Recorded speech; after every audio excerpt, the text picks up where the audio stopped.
अंग्रेज के दौर में ईस्ट इंडिया कंपनी का एक ऑफिसर था इंडिया में।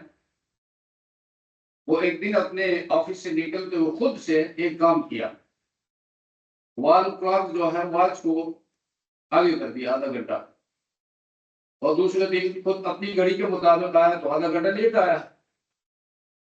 और जो बंदा था वो जिम्मेदार, उसको बुलाया, उसने कहा कि मेरी ये घड़ी पीछे है या ये आगे है, क्या हिसाब है, हकीकत क्या है? तो उसने कहा जी आप तो ٹھیک ٹائم پر ہے. اس نے کہا نہیں میرے آفس کی گھڑی جو ہے یہ ٹھیک ہے, میری گھڑی پیچھے ہے آدھا گھنٹہ, لہٰذا رجسٹر لے آؤ, میں آدھا گھنٹے کی تنخواہ اپنی کاٹتا ہوں. صرف یہ کام کیا. وہ جو بندہ تھا ذمہ دار, اس نے جا کر ہمارے سب کو بتایا کہ بھائی یہ اس نے اپنے ساتھ یہ کام کیا ہے تو ہماری تو خیر نہیں ہے, وقت پر آیا کرو, یہ اپنے کو بھی معاف نہیں کرتا ہے. تو قومیں ترقی اس طرح کرتے ہیں کہ اپنے سے وہ چیز, وہ کام, وہ بات, وہ اخلاق شروع کرتے ہیں. اس کے بعد پھر ہماری جو بات ہے ایز اے ٹیچر معلم, یعنی اس کا معلم اللہ کے رسول کے لیے معلم لفظ استعمال ہوا ہے, اور نبی اسلام نے اپنے لیے معلم لفظ استعمال کیا. استاد کی بہت بڑی اہمیت ہے. استاد قیادت فراہم کرتا ہے, اور قیادت فراہم کرتے ہوئے ہمیں خود سوچنا چاہیے کہ کس قسم کی قیادت ہم فراہم کر رہے ہیں. ہمارا کلاس میں آنا ایک تو یہ ہے کہ اس کا تعلق ہماری روزمرہ کی ارننگ کے ساتھ, رزق حلال, حلال کلو ما رزقناکم حلالا طیبا, جو ہم نے تمہیں روزی دی ہے حلال اور پاک کھاؤ, حلال اور پاکیزہ چیزیں کھاؤ اللہ کی دی ہوئی میں سے. تو یہ وقت ہم نے یونیورسٹی کو دی ہے, اس کے ساتھ ہم نے کنٹریکٹ سائن کیا ہے. اللہ کا حکم ہے اوفوا بالعقود, یعنی کنٹریکٹس کو پورا کیا کرو. اب اس کا تعلق ہمارے رزق حلال کے ساتھ ہے. اسی رزق حلال کو لے کر ہم گھر پہنچتے ہیں, اسی سے ہم آٹا خریدتے ہیں, گھی خریدتے ہیں, بچوں کے لیے اس کا انتظار ہوتا ہے, ان کے بلڈ کا حصہ بنتا ہے یہ پیسہ. اب یہ حرام چیز جب اندر یعنی گھر کے اندر داخل ہو جائے, اور پھر بچوں میں لڑائیاں ہیں, میاں بیوی میں لڑائی ہے, اور بہو ساس میں لڑائی ہے, ماں بیٹی میں لڑائی ہے, تو ہم پھر وظیفوں کے پیچھے کرتے ہیں کہ جی کوئی وظیفہ سناؤ یا کوئی تعویذ کرو. یہ تعویذوں کا کام نہیں ہے, یہ وظیفوں کا کام بھی نہیں ہے, یہ اس رزق حلال کا کام ہے جو بلڈ میں شامل ہو گیا ہے. اب وظیفوں سے وہ سیپریٹ نہیں ہو سکتا, الگ نہیں ہو سکتا. اس کے لیے صحیح نسخہ یہ بتایا گیا ہے کہ اپنی ڈیوٹی جو تمہارے حوالے ہے, جو تم نے ولنگلی اپنے ارادے سے, کسی کا جبر تمہارے اوپر نہیں تھا, میرے اوپر نہیں تھا, ہم نے سائن کیا ہے تو اب اس کو پورا بھی کرنا ہے. پورا نہیں کرتے ہو, ایک تو یہ ہے کہ اللہ کے ساتھ دھوکہ بازی ہے. پھر قوم کے بچے ہمارے سامنے ہوتے ہیں, ان کے ساتھ دھوکہ ہے. اور پھر قوم کا ٹیکس اور قوم کا پیسہ جمع ہو کر یہاں آتا ہے, تو کس طرح وہ کماتے ہیں اسے ہم سب واقف ہیں. کس تکلیف سے گزر کر, کس مشقت کے سے گزر کر, اور اس سے ہمیں تنخواہ ملتی ہے, اور ہم اس تنخواہ کے ساتھ, اس ٹائم کے ساتھ, ان بچوں کے ساتھ جو کہ اولاد کی جگہ ہے, یہ سلوک کریں تو اس کا نتیجہ وہی ہونے والا ہے. یہ فطری بات, نتیجہ اس کا نیگیٹو آئے گا. اور نیگیٹو نتیجہ یہی ہے, بے اطمینانی ہے, ٹینشن ہے, لڑائیاں ہیں, اور پھر قسم قسم کی بیماریاں ہیں, تکلیفوں میں مبتلا ہیں. تو اسٹوڈنٹس کے ساتھ رولز امپلیمنٹیشن کی بات کرتا ہے. اسٹوڈنٹ کے ساتھ ہمارا زبردست یعنی ایک محبت اور ہمدردی کا تعلق ہونا چاہیے. اور اس حوالے سے قرآن کریم میں سورہ حجرات کے اندر اور سورہ کہف کے اندر بہت سارے آداب بتائے گئے. آداب, ایک استاد اور اسٹوڈنٹ کا تعلق کیسا ہوتا ہے اور کیسا ہونا چاہیے. اور سورہ حجرات کے اندر ان کو یعنی اسٹریم لائن کرنے کے لیے ان کو آداب سکھانے, اخلاق سکھانے, اچھے اخلاق سکھانے, اور برے اخلاق سے, رذائل سے ان کو پاک کیسے کیا جائے, یہ درس دیا گیا ہے سورہ حجرات کے اندر. تو قرآن کریم پر چونکہ ہمارا ایمان بھی ہے, اللہ کا کلام ہے, ہمارے لیے رہنما ہے اور کتاب انقلاب ہے, اس کو اگر ہم آگے کریں اور اپنے اسٹوڈنٹس کو ہم ٹھیک کریں, خود ٹھیک ہو جائے, اسٹوڈنٹ کو ٹھیک کریں. ایک سمپل مثال جو ہے, ابھی ایگزام گزرا ہے, ایگزام میں ہم اسٹوڈنٹس کا کیا کرتے ہیں, ایک اسٹوڈنٹ ایک جملہ کسی کے ساتھ بولتا ہے, ادھر انویجیلیٹر یا سپرڈنٹ جو ہے اس کو ایک ایگزام کے لیے آؤٹ کرتا ہے. اب یہ سزا اگر کسی قانون میں بھی ہے تو قرآن و سنت کے خلاف ہے. اللہ بھی سزا دیتا ہے, جتنا جرم ہے اتنی سزا ہے. جرم سے بڑھ کر سزا دینا نہ انگریزوں کے قانون میں ہے, نہ قرآن کریم کے اندر ہے.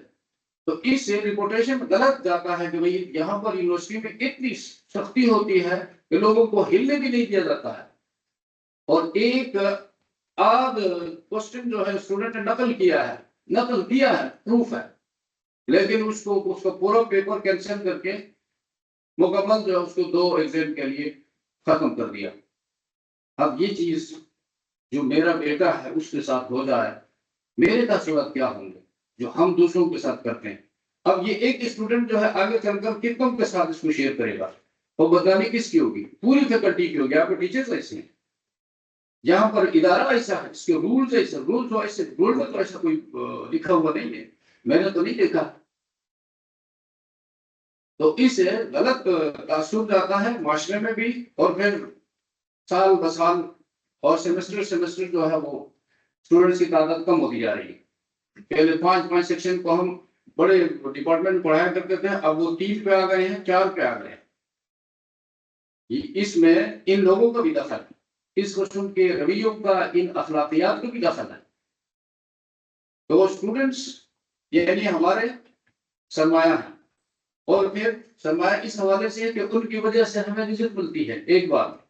پھر یہی لوگ 5 سال کے بعد، 10 سال کے بعد حکومتی مشینری کے کل پرزے ہیں، وہاں جاتے ہیں اور ہم کہتے ہیں جی کرپشن ہے، اور حکومت میں یہ ہے، چیف انجینئر یہ کرتے ہو، چیف انجینئر تو آپ کا اسٹوڈنٹ ہے، اور اس کو آپ نے سکھایا ہے، اخلاق نہیں سکھایا، بد اخلاقی سکھائی ہو۔ خود کلاس میں لیٹ گئے ہو، آدھا گھنٹہ بعد میں گئے ہو، 15 منٹ پہلے نکلے ہو، تو تم سے اس نے سیکھا ہے کہ ہمارے استادوں نے یہی کچھ ہمیں سکھایا ہے۔ اور اب تو وہ اسٹوڈنٹ نہیں سمجھتا ہے کہ مجھے کس قسم کا لیکچر دیا گیا، لیکن 10 سال کے بعد جب وہ تجربہ حاصل کرے گا، عقل اس کی بڑھے گی، عمر بڑھے گی، اس کو پھر سمجھ آئے گا کہ یہ میرے ساتھ فلاں استاد دھوکہ کر رہا تھا۔ تو آگے آپ اس سے کس قسم کی توقع رکھ رہے ہیں کہ یہ جا کر قوم کی خدمت کرے گا، وہ وہی کرے گا جس سے اس کے پیٹ کا مسئلہ حل ہو جائے۔ پھر اسٹوڈنٹس کے ساتھ یعنی نبوی طریقہ یہ ہے کہ کوئی اسٹوڈنٹ اچھا جواب دے، اچھا پیپر لکھے، اچھا اسائنمنٹ دے، اچھا کوئز دے۔ اللہ کے رسول صلی اللہ علیہ وسلم اپنے صحابہ سے جب اس طرح سوالات پوچھا کرتے تھے امتحان کے طور پر، تو ان کو بڑے اچھے پیار کے الفاظ سے احسنت واصبت، زبردست اچھا جواب لکھا ہو اور بہت ہی مزیدار جواب ہے تمہارا، تو ایسا کہنے سے انسان کی نفسیات پر اس کا اچھا اثر پڑتا ہے۔ اور دوران تعلیم دل لگی کی باتیں کرنا، نبی علیہ السلام جب سکھاتے تھے تو یہ نہیں کہ 3 گھنٹے تک مسلسل جو ہے رول نمبر 1 یہ ہے، رول نمبر 2 یہ ہے، اور ٹرمز اینڈ کنڈیشن لکھتا جا رہا ہے، لکھاتا جا رہا ہے، اور بیچ میں غصہ ہے۔ یہ کوئی طریقہ نہیں ہے۔ پہلے اسلام کا طریقہ بیچ میں اپنے صحابہ، اپنے شاگردوں کے ساتھ دل لگی کی باتیں کرنا، اور اس کی مثالیں موجود ہیں۔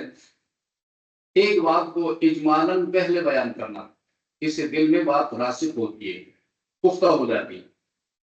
ایک دن اللہ کے رسول نے فرمایا، ایک جنازہ گزر رہا تھا صحابہ کے سامنے، 3 دفعہ فرمایا وجبت وجبت وجبت، لازم ہو گئی، لازم ہو گئی، لازم ہو گئی۔ تو صحابہ فور پیغمبر کی طرف متوجہ ہو گئے، فرمایا اللہ کے رسول کیا چیز واجب ہو گئے؟ نبی علیہ السلام نے فرمایا جنت واجب ہو گئی۔ تو انہوں نے فرمایا، پوچھا یا رسول اللہ آپ نے یہ کیسے کہہ دیا؟ نبی علیہ السلام نے فرمایا تم سب نے مل کر اس کی تعریف کی، تو تم تو اللہ کے دین کے گواہ ہو زمین کے اوپر، تم نے جب اس کی تعریف کی تو جنت لازم ہو گئی۔ تو آپ دیکھو ایک چیز اجمالاً ایک شارٹ پہلے بیان فرمایا، پھر آگے اس کی تفصیل دے دی۔ تو یہ بھی ایک وحی کا ایک طریقہ ہے، اور طلباء کی حوصلہ افزائی۔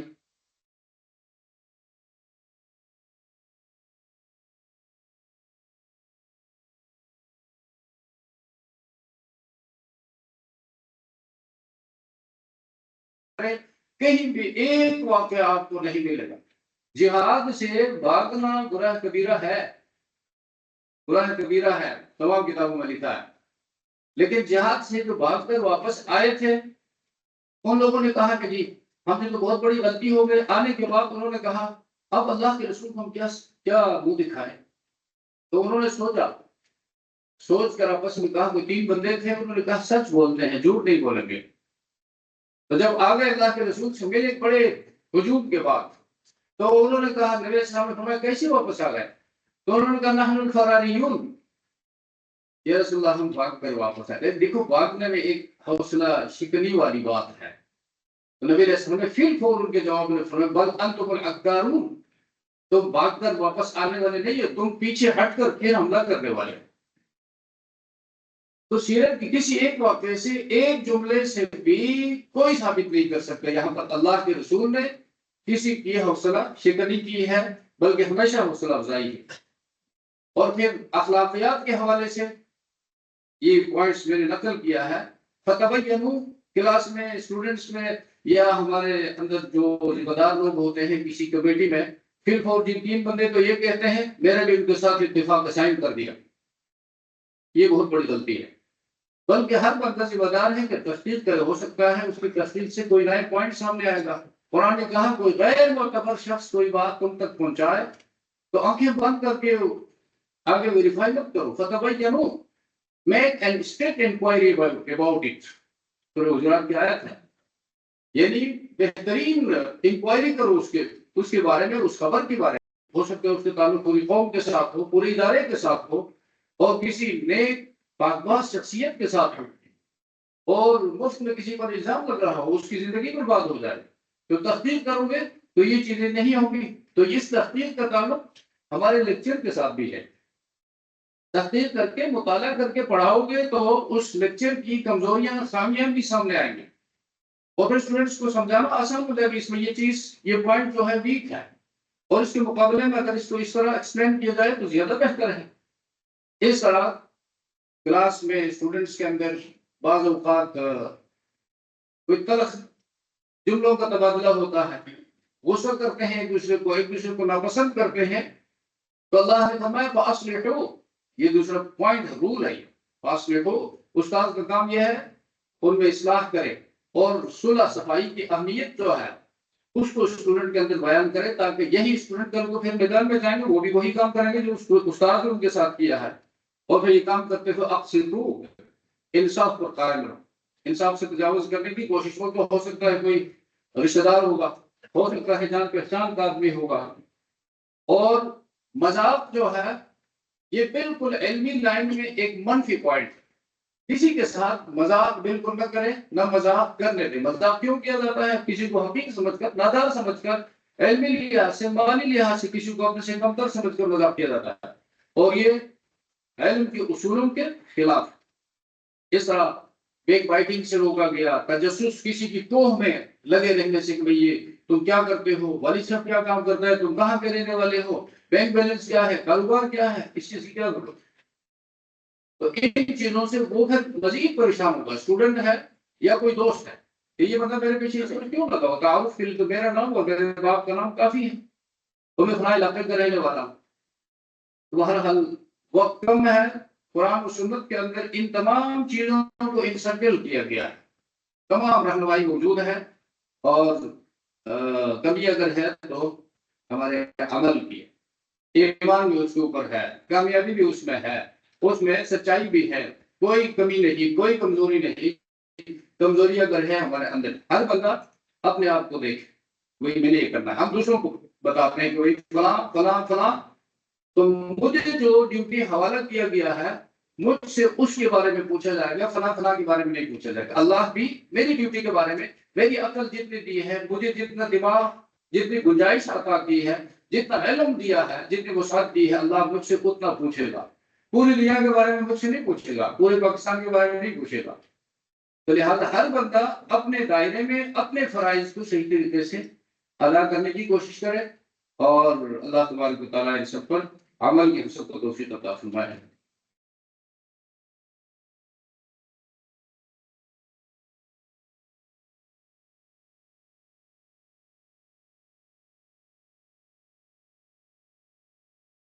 Thank you very much, sir, for the enlightening talk. For opening remarks, I would request Secretary Bozar, Professor Dr. Faridullah Sahab, to give his remarks in China.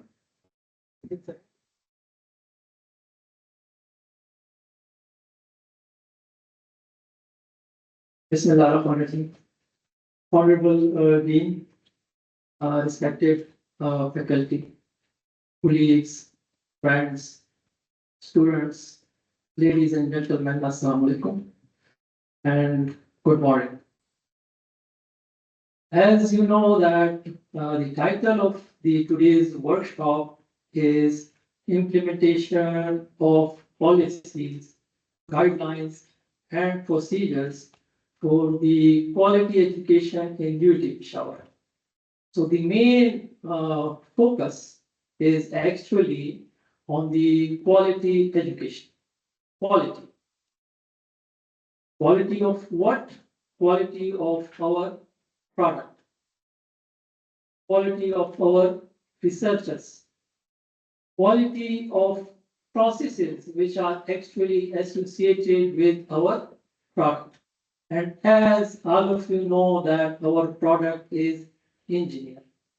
Our product is researcher, MSc graduate, PhD graduate.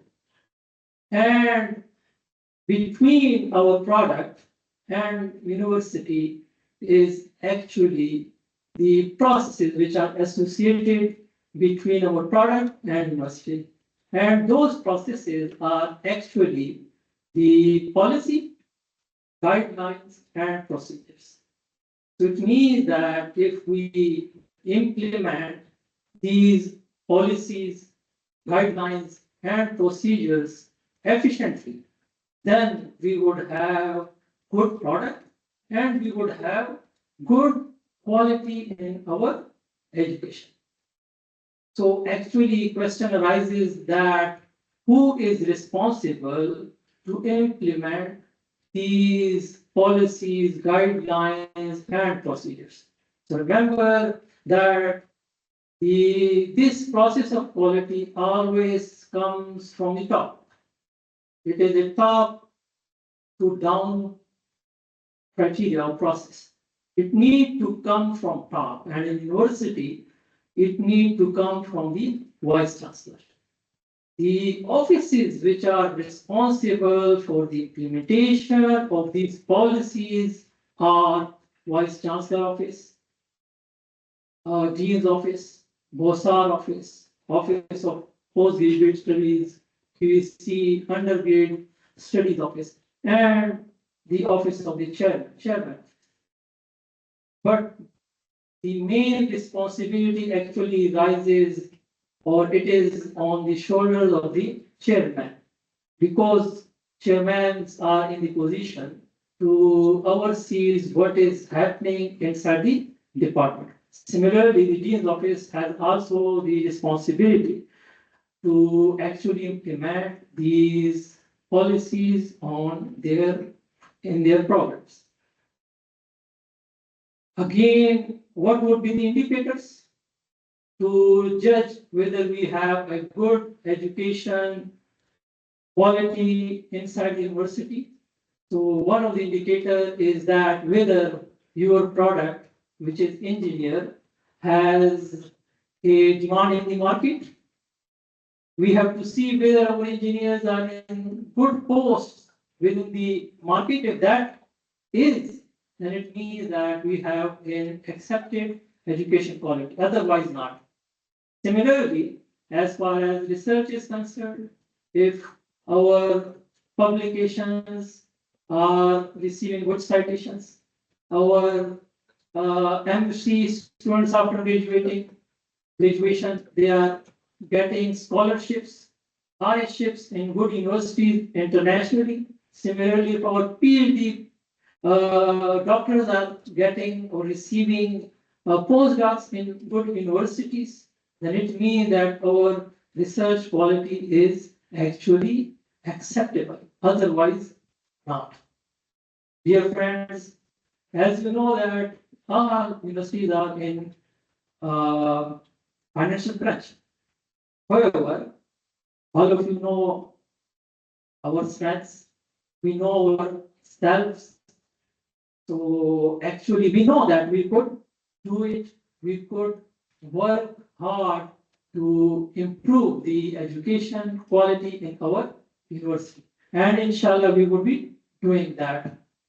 At the end, I'm thankful to Director QEC, Director Foreign, Director Postgraduate Studies, Director Undergraduate Studies, for organizing this workshop. And hopefully this workshop would be highly beneficial to you and also to the university. Thank you all. Pakistan Zindabad.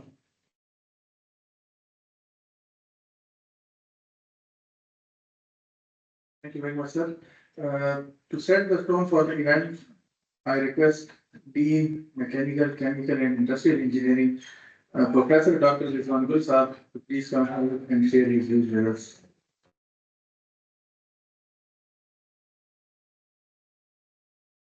Assalamualaikum. Bismillahirrahmanirrahim.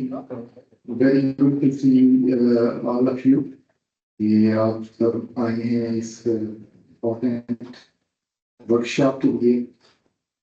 I want to say कि sir में 20 साल में आना था और उन्होंने ये speech करनी थी, लेकिन एक और इवेंट चल रहा है ERP, आपको सबको पता है यूनिवर्सिटी में इम्प्लीमेंट हो रहा है, तो उसके हवाले से जिसम के लोग भी आए हैं और वो ERP की टीम है, तो वो उनको ब्रीफ कर रही है और वो भी बड़ी कॉन्फिडेंट था. HODs भी उसमें ही हैं, तो अनफॉर्चुनेटली 20 साल नहीं आ सके, तो उनकी जगह मैं रिप्रेजेंट कर रहा हूँ. So on behalf of BC, on behalf of university, I want to reiterate our commitment to quality education, quality of education. This is our commitment.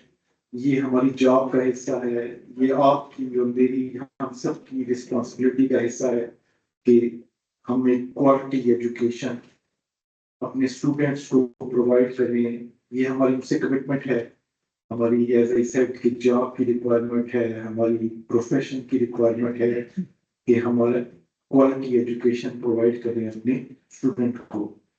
Now उस क्वालिटी एजुकेशन प्रोवाइड करने के लिए OBE, outcome based education, is one of the tool. ये effective tool है. We have experienced it and we have found out कि it's an effective tool to provide quality education. मुझे याद है 2013 में 10 साल तकरीबन पहले इसी हाल में हम थे और यही OBE के बारे में सेमिनार हुए थे. So it was a new thing for us.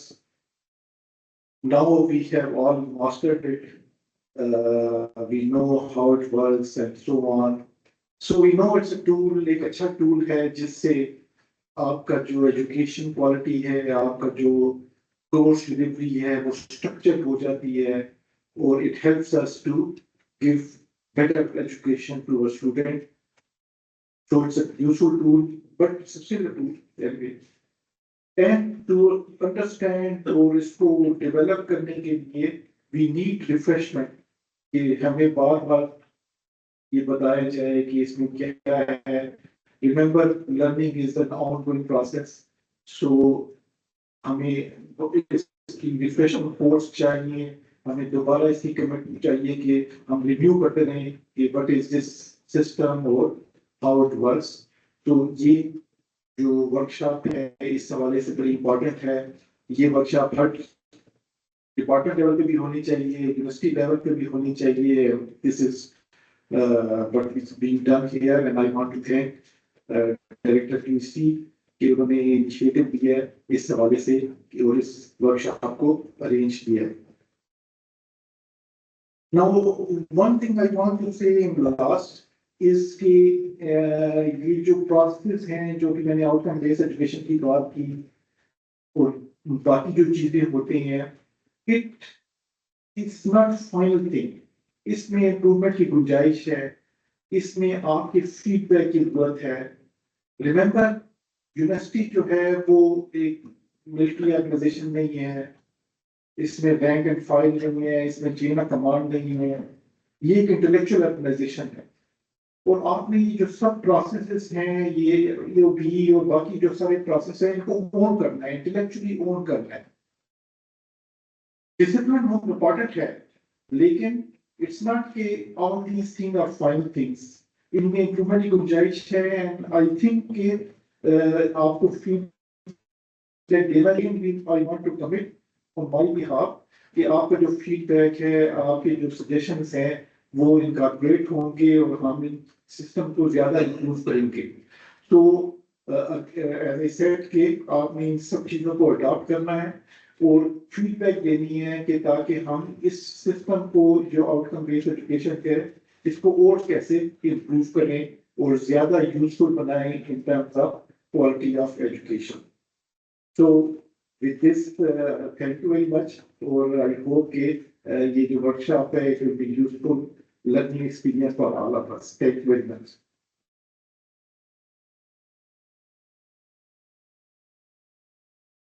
Thank you very much, sir.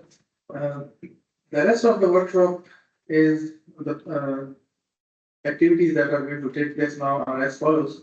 Now the next item will be a presentation by Director of Postgraduate Studies, Dr. Muhammad Ajmal. It will be followed by a presentation by Dr. Nasruddin Allah, Director Audit.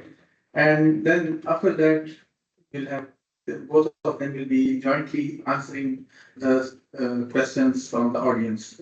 And then at 1 p.m. we'll have a praise break and we will resume at 2 p.m. After 2 p.m. we'll have a talk on OB, followed by question and answer sessions, and then there will be a short speech or closing remarks by the Director of Undergraduate Studies in the end. And finally, there will also be a distribution of shields among the guests. And all those participants who participate in both the sessions will also be getting participation certificate in soft form, inshallah. So before I invite Dr. Muhammad Ajmal, a little background. The Higher Education Commission of Pakistan released the Graduate Education Policy 2023 in July 2023. This policy encompasses the minimum standards and guidelines to impart level 7 and 8 qualifications. The HEC addressed UET Peshawar in a letter last year and asked us to initiate a campaign regarding awareness of the graduate education policy. So in this regard now, I would like to invite Dr. Muhammad Ajmal, Director of Postgraduate Studies, to please come forward and present and enlighten us regarding graduate education policy and also its implementation at UET Peshawar.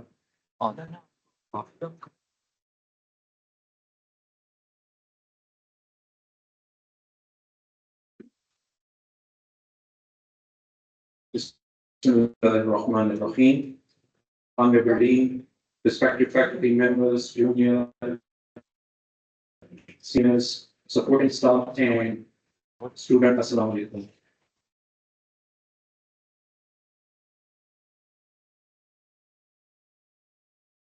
Campaign, we can say the session and about this policy, I will request all honorable faculty members and specifically those who are interacting with the student, I mean the HODs and postgraduate advisor, कि जो हमारी policy है थोड़ा सा जो student आपके पास आ जाएं उनको आप थोड़ा सा गाइड करते जाएं या जो एक इंटरेक्टिव सेशन जो स्टार्ट ऑफ द सेमेस्टर में रखना बहुत जरूरी है इसलिए कि स्टूडेंट को ये पता नहीं होता कि मेरे कोर कोर्सेज क्या हैं ऑप्शनल किसको कहते हैं ये मैंडेटरी क्या चीज है इवन फैकल्टी मेंबर्स इसमें अभी तक कंफ्यूजन का शिकार है कभी हम कहते हैं मेजर कोर्सेज कभी हम कहते हैं इलेक्टिव कभी कहते हैं ऑप्शनल तो ये थोड़ा सा प्रोस्पेक्टस में जो डिफाइन चीजें हैं वो हमारे इलेक्टिव और मेजर नहीं है वो है कोर ऑप्शनल एंड मैंडेटरी कभी कभार मैंडेटरी पे बाद लोगों की शिकायत होती कि कोर और मैंडेटरी को थोड़ा सा डिफाइन कर लें तो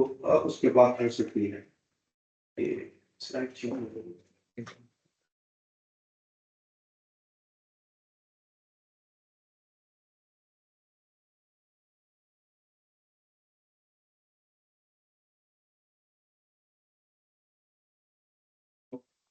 ये सॉरी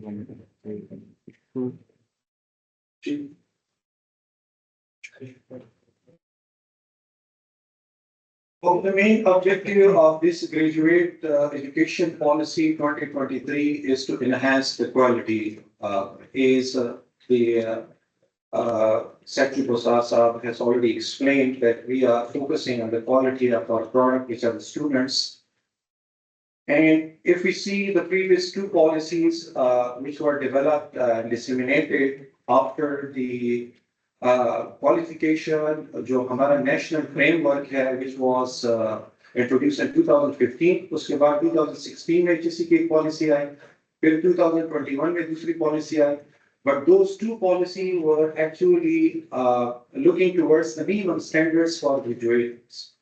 But the graduate 2023 जो policy है, is the main focus अगर हम कहें that is on PhD. ज्यादातर focus इनका PhD product पे है, students पे है, या studies पे है, research पे है. What we can get from this policy, or best we can get from this policy, this policy can be divided into three parts. The first is about launching new programs in any discipline and the minimum requirement for awarding a degree, master degree, and we can say MPhil and then PhD. And the second part is the governing of the doctoral, we can say the PhD student, how we can supervise them, what are different requirements for their supervisions, what kind of student we can entertain is a PhD student. And the third part is about the quality assurance. So we have to go through these three parts one by one. Here are some general guidelines. Specifically, we will discuss it in the later part under the quality assurance. NOC is not required to those universities which are in the top rank. So what is the top rank? They have defined it the top 500 universities where the ranking has been conducted by the Times Higher Education or the QS ranking university.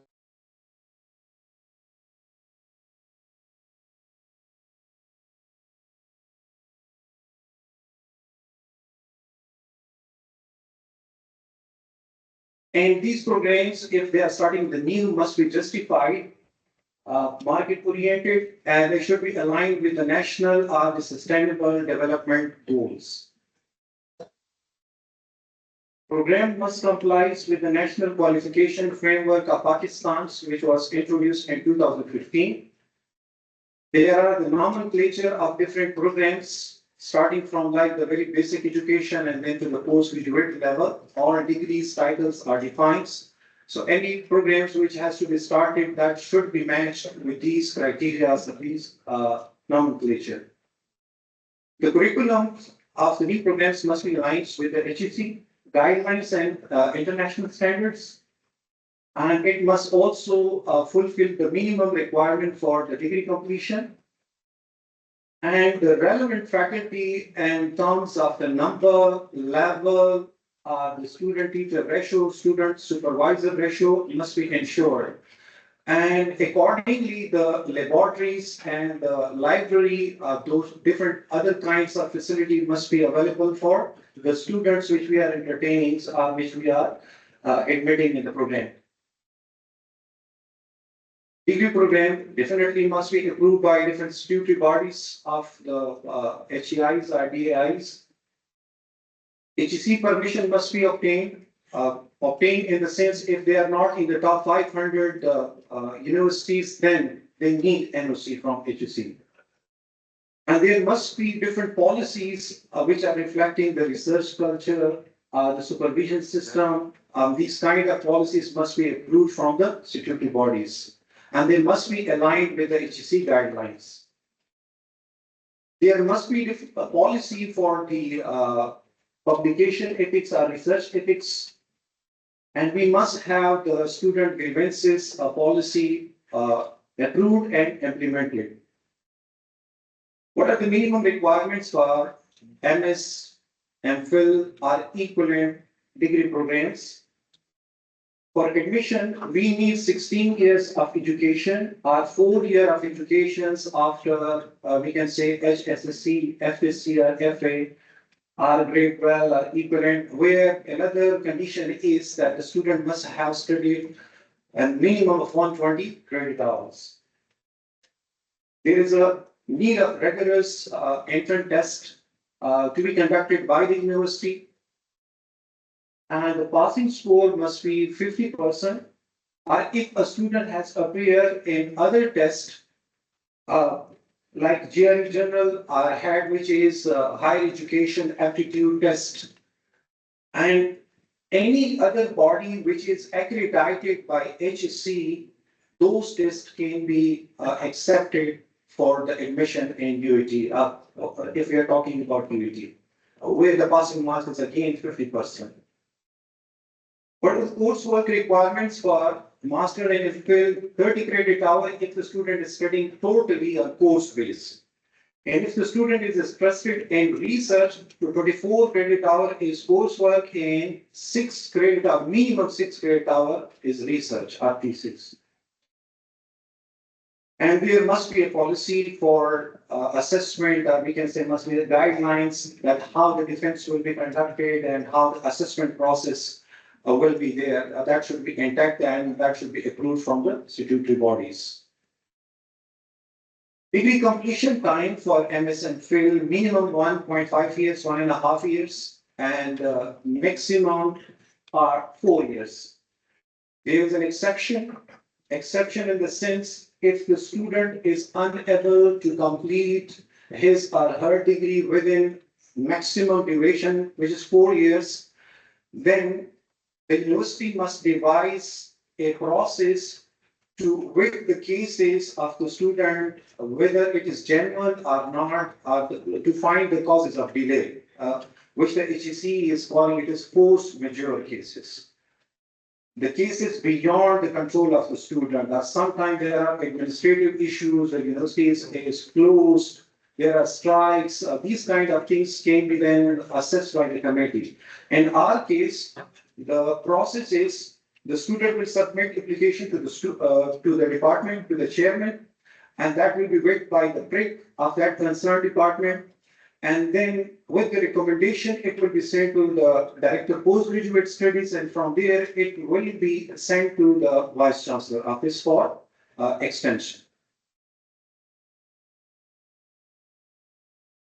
So one thing more, in the maximum duration, we can say there are the cases. If we are recommending the student that you can readmit if you are time barred and you can complete your degree within 1.5 years. So what is the case? We are allowing student for a maximum 12 credit hour enrollment registration. So if a student say from in readmission case, 6 credit hour can be transferred to the student from the previous already studied courses. So then based on the 12 maximum credit hour registration, the student can complete the degree in 2 semesters and 1 year maximum, but it is not allowed because the policy restricts us that the minimum requirement for completion of the degree is 1.5 years. So then we are advising the student, we are counseling the student, you have to complete it into 3 semesters minimum. उसने 6 credit our वहां से लिए हैं, वो claim कर सकता है कि 24 क्रेडिट आवर मैंने 2 सेमेस्टर में पूरे कर लिए, 1 साल मुझे डिग्री दें. But the system doesn't allow it. इसलिए कि 1.5 minimum है. तो थोड़ा सा for information, we have to know this कि अगर ये post graduate advisor, especially chairman साहिबान, चूंकि form जो है वहां से sign होता है, we have to be very much careful in this scenario. कि ऐसा ना हो कि 2 semester में वो 12 पढ़ के और उन्हें कि 6 credit hour already transferred from the previous courses study, तो डिग्री मुझे दीजिए, वो stuck हो जाएगा वहां पे. So we have to be careful.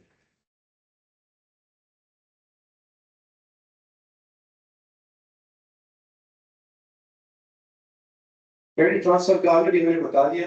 अच्छा, इसके लिए थोड़ी सी जो हमारी पॉलिसी है, what is the way forward for credit transfer, कौन से कोर्सेज ट्रांसफर हो सकते हैं.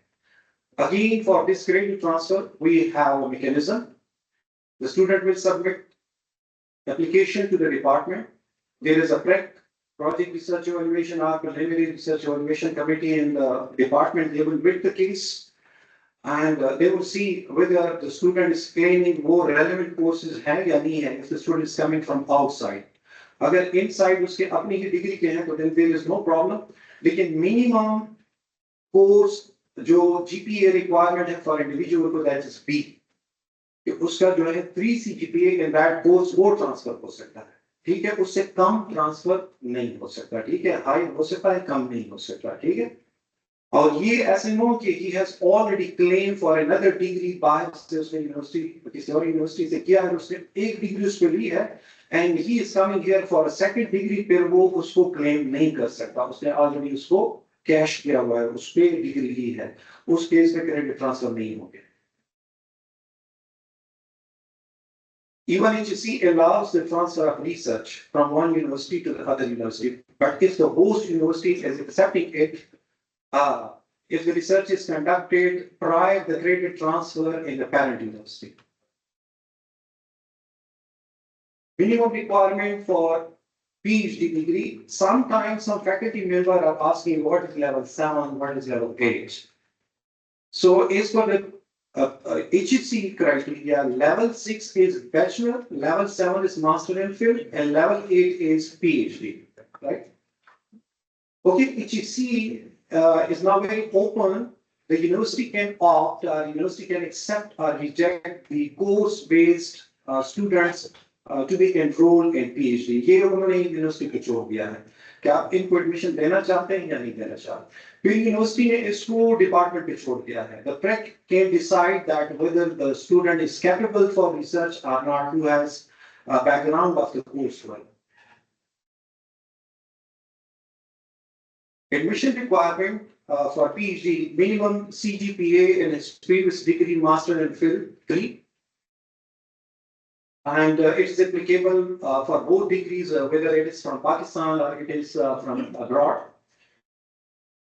If CGPA or percentage is not mentioned on the transcript, then the student will request to the parent university to provide him these kind of things. Okay, so CGPA or percentage, which उन्होंने provide करना हो.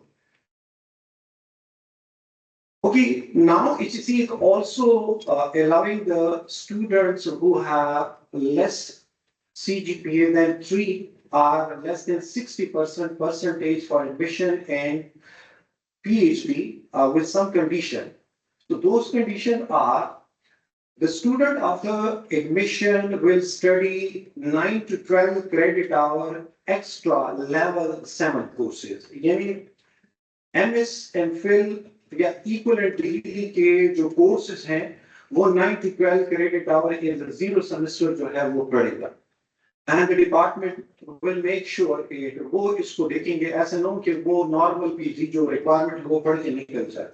This is the responsibility of the department. कि वो उस पे ये check and balance रखें कि this student is actually admitted based on the less than 3 CGPA, so he has to complete 3 or 4 courses of 3 credit hour before like starting the other PhD level courses or level 8 courses. And another requirement is that उन courses range जो 9 to 12 credit hour है, the student must secure 3 GPA. We can say CGPA. And these conditions are, and there is also like another condition that the PREC specially will with the case are the students that they are capable for the research, they have the knowledge or the background, the sufficient knowledge based on which they can carry their PhD. And these conditions are over and above the other conditions which are required for admission and PhD program. Okay, similarly, like we have in the master and field, we have for PhD, there will be an entrance test where the passing score is 60%. This test can be conducted by the university itself, or they can accept test which is already conducted outside by different bodies accredited by HEC, but again the passing score will be 60%. If the university feels if there should be another test for screening the students, so the subject test can be conducted. Past में हम करते थे, लेकिन अभी वो नहीं है, subject test होता था, HEC इसमें open है. If you feel we need another screening test, so subject test can be conducted after the general test. There is another requirement, statement of purpose, which is an integral part of the application. And this statement of purpose will be used by the HEIs for assessment purposes to check whether the candidate is prepared and he has interest in the doctoral studies. And based on this statement of purpose, the departments can also assess that whether we have the required facilities, the supervision facilities, or the laboratories, what we are expecting from the student in his or her research. Some of the key component of the statement of purpose that it must have a title of research, and there should be like a clear understanding that the student is conducting a research, what is his or her intended purpose of research, and whether he can explain what he has targeted as his research, and at the same time his commitment and enthusiasms towards the research. So this kind of things we are covering in the proposal. What we are asking from the student is an integral part of the application. Then this proposal is presented to the PREC of the departments, and we are assessing all these things for the students who are interested in PhD. Degree duration and coursework requirement in PhD. For PhD, minimum 3 years, and maximum we have 8 years in terms of semesters. For 3 years, we have regular 6 semester, and maximum 8 years means regular 16 semesters. But there is a condition like these maximum 18 years will be counted from the first enrollment. कभी कभार ये हो जाता है student आ जाता है, admit हो जाता है, फिर गायब हो जाता है, and he is coming after 1.5 years, 2 years, and again मेरा admission हो गया है, I have started registration now. तो नहीं, जब से यूनिवर्सिटी ने उसको enroll कर दिया, वो admit हो गया, merit में आ गया, that the count has started from there. Okay, उसको count किया जाएगा. Degree duration can be extended in some cases where this case is out of 8 years, or we can say maximum duration is exhausted, and the situation was out of control of the student. Like there were some administrative issues. This मैंने पहले कहा university बंद थी या कोई और issues आ गए, तो that is on the part of the university, and we have to sort out mechanisms कि कितनी ड्यूरेशन के लिए बंद था, और उसी ड्यूरेशन में स्टूडेंट की डिग्री को कंप्लीट होना था, तो वो उसको फिर एज मिलेगा student. At least 18 credit hour coursework is required for PhD studies. लेकिन HSC थोड़ा सा यहाँ पे strict है, वो कहता है कि these 18 credit hours will be from the same discipline. हमारे यहाँ क्या है कि same discipline से अक्सर स्टूडेंट को नहीं मिलता, तो हम अभी तक जो चल रहा है वो कहते हैं कि because from the same discipline for 1 or 2 students we cannot conduct the classes, we cannot arrange the classes. एक कोर्स तो हो सकता है, वो हमारी जो पॉलिसी है, एक कोर्स वो ले सकता है, लेकिन एक से ज्यादा कोर्सेज एक स्टूडेंट के लिए अरेंज हम नहीं कर सकते इस पर पॉलिसी. तो फिर क्या होगा? We have to allow the student to sit with other student in other department and other relevant courses can be studied. तो हमने थोड़ा सा इस गाइडलाइन को ओपन रखा हुआ है for the time being, but from HSC देखिए the same discipline वो क्या है. And this coursework, yes, definitely the CGPA will be 3 or more than 3. That will be considered as the qualified courses of 18 credit hours. Again, a kind of like strictness from the HSC side that all these courses will be offered by the regular faculty members on campus.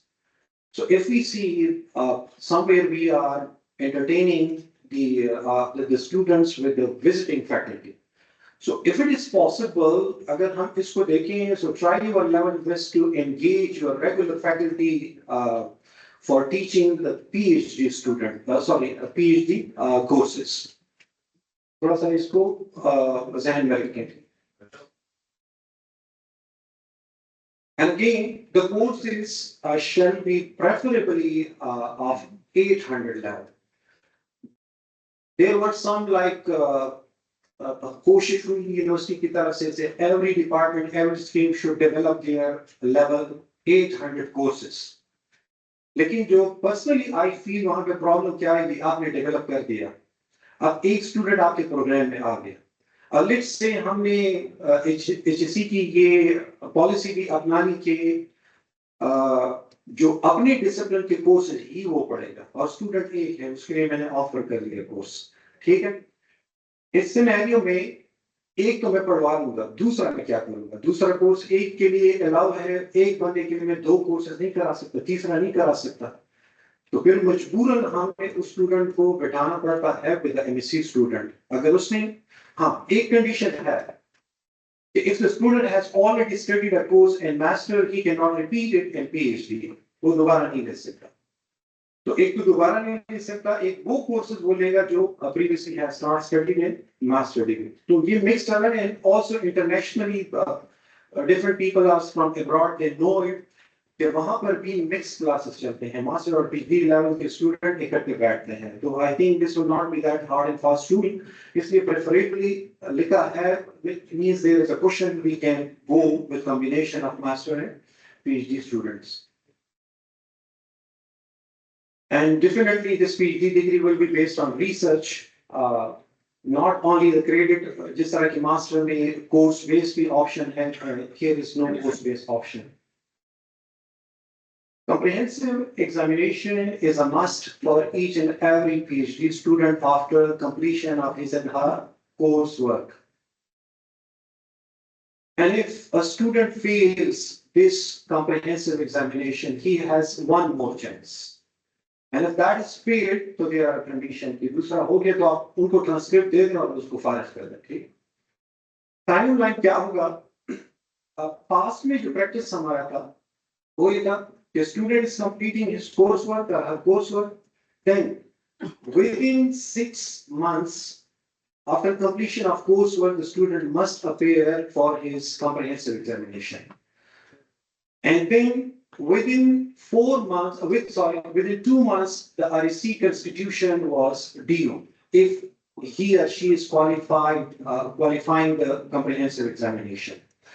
And after REC constitution, within 4 months, the student must appear for defending his or her synopsis. अब नई policy में क्या आ रहा है कि in some cases it's open, or in other cases it is restricted. वो कह रहे हैं कि coursework, comprehensive examination, and defense of synopsis, these all must be completed within first 6 semesters. Within first 6 semester में ये होना चाहिए। अच्छा, it means हमारे 4 चीजें आ गई यहाँ पे, like coursework, comprehensive examination, then constitution of REC, REC नहीं बनेगी तो defense of synopsis नहीं हो सकता, and then defense of the synopsis. So we have to complete these 4 processes for each and every PhD student within 6 months. Within 6 semesters.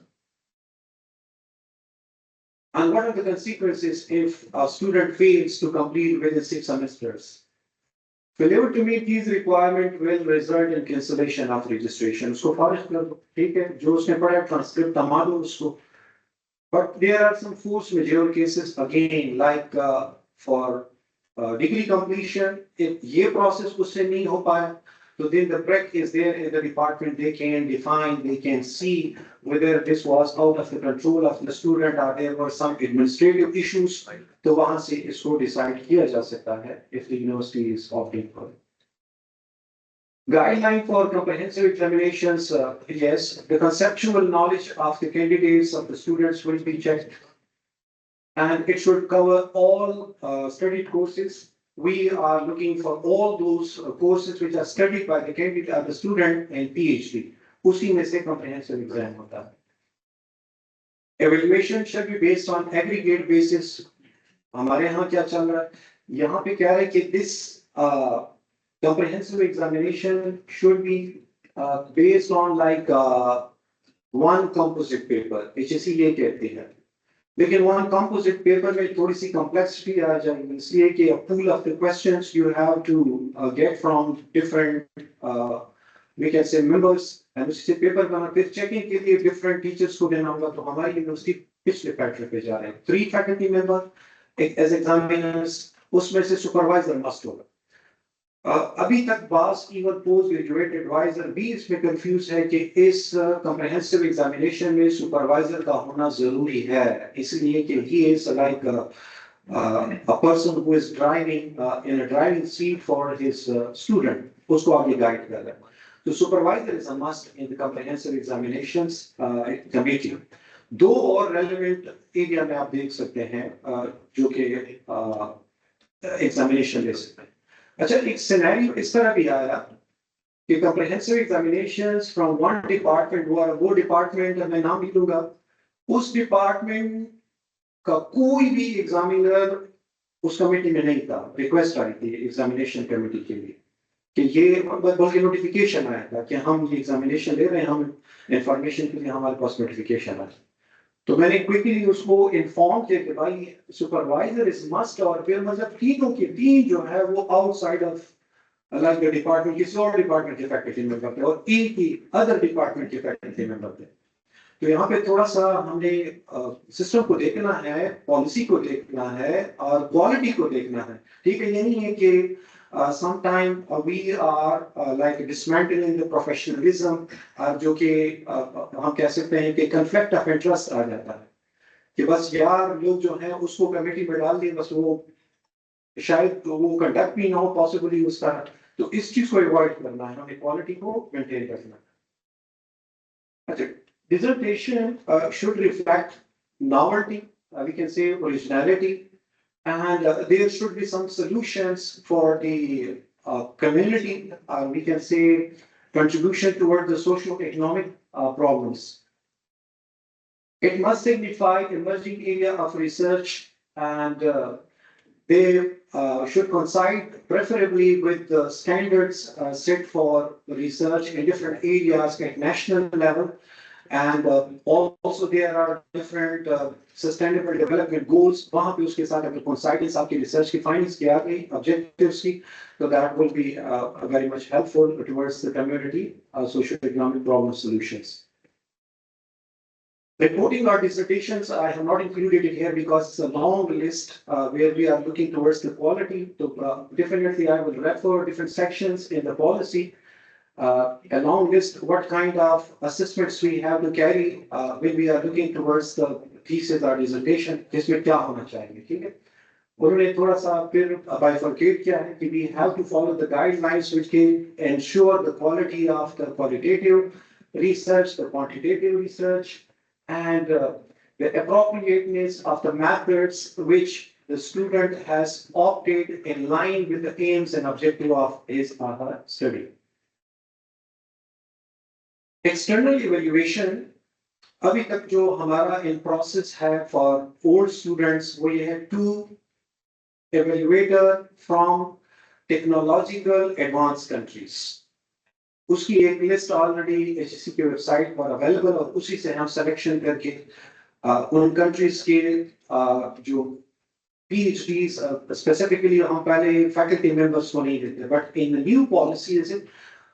In one case, 2 external evaluators with the condition that those 2 evaluators must be PhD faculty members. यहाँ पे थोड़ा सा ये restrict हो गया.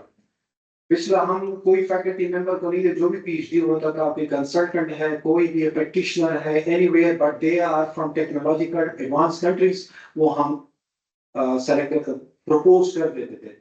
But now they say PhD faculty members and from the world top 500 universities ranked by the Times Higher Education RQS ranking system.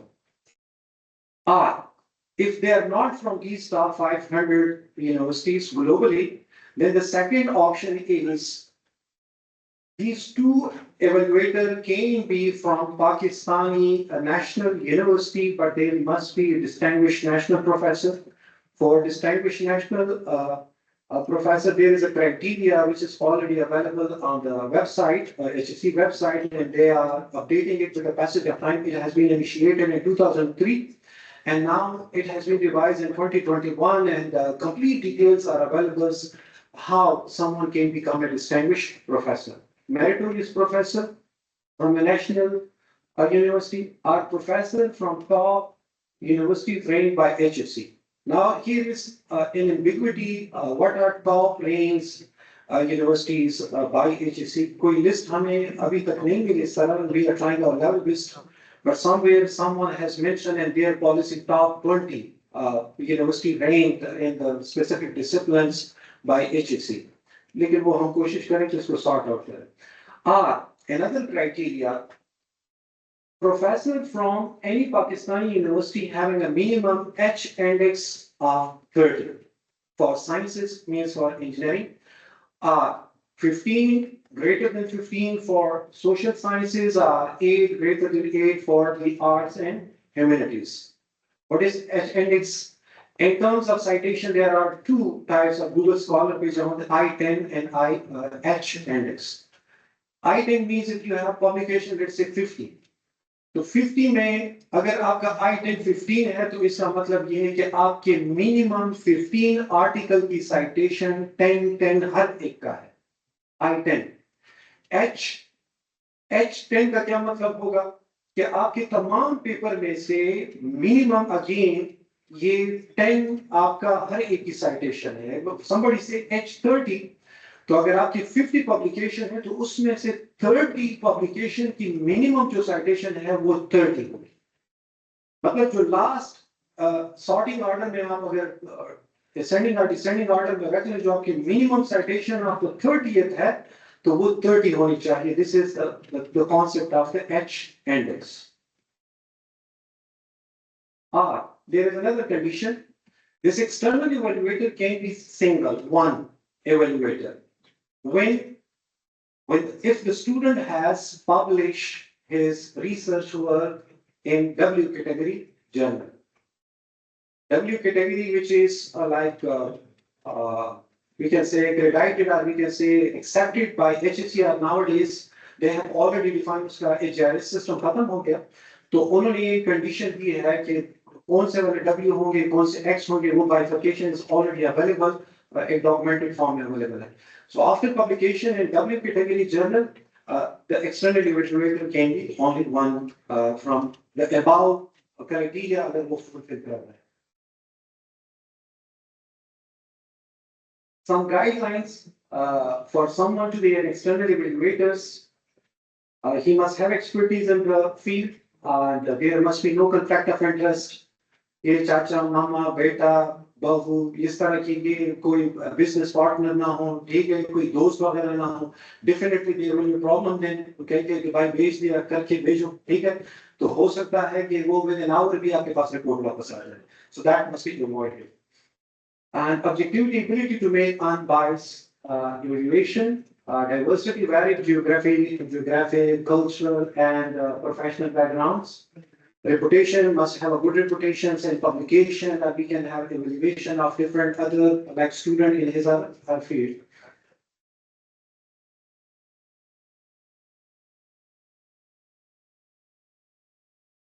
Space surrogate, you know better than me कि conflict of interest में बहुत wide हम चले जाते हैं, लेकिन कभी कभार हम फंस जाते हैं.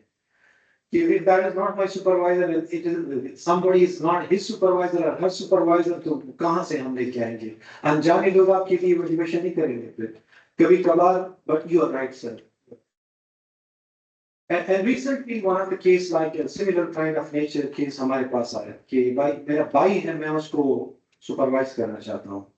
तो हमने कहा कि नहीं, किसी की पॉलिसी अब क्लियर कट आपको बता रही कि this is in conflict of interest, आप भाई को कैसे सुपरवाइज करेंगे? somebody can supervise her wife, his wife, somebody can supervise her husband. तो ये कॉन्फ्लिक्ट ऑफ इंटरेस्ट में सारे आ जाते हैं. एक खूनी रिश्ते तो है ही, ठीक है, अगर we have to see closely. हाँ, सुपरवाइज करती है हस्बैंड. वो पुराने सिस्टम में किया होगा सर. नहीं, वो मेरे ख्याल से रोक दिया था सर, रोक दिया. That person must have communication ability, communication में सिर्फ आपको रिस्पॉन्स भी दे. ऐसे नहीं कि उसके पास आपने ईमेल भेज दिया, इवैल्यूएशन के लिए भेज दिया और बस वो उसके ऊपर बैठ जाए. थोड़ा सा रिस्पॉन्सिव भी हो.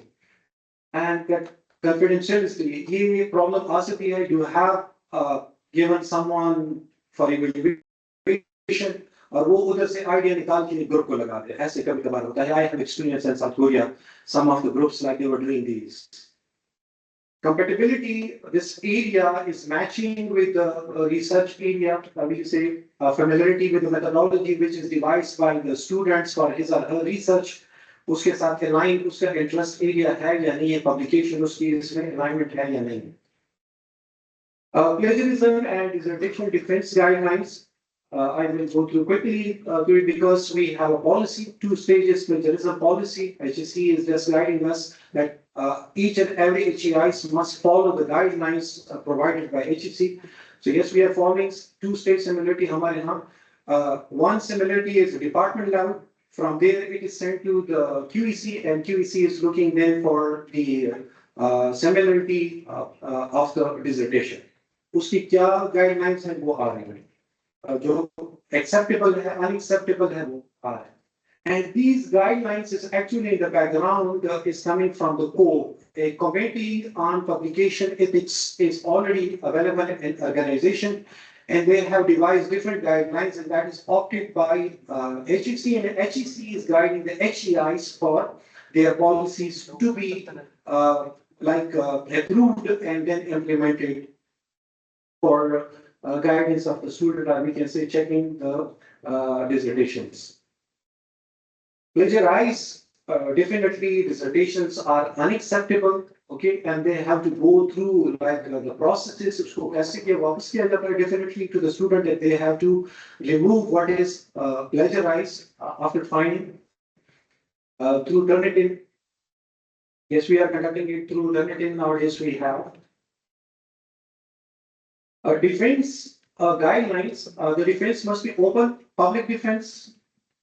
And there should be a committee which can evaluate. Yes, we have the RECs already there who are looking to all matters of the student progress.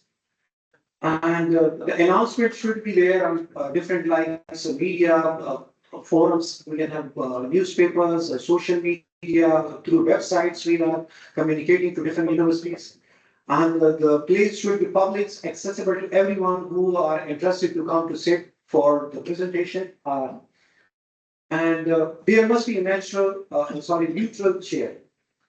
Now, in our policy, what we have adopted, how the neutral chair must be ensured. हमने जो device किया है as a policy, the PREC will propose 3 professors from another faculty to the dean, to the relevant dean. And the dean will select 1 professor from those 3 as a neutral chair to assess the process of defense. कि ये properly हो रहा है या नहीं, उसमें से rules regulation को violate तो नहीं किया जा रहा, ठीक है?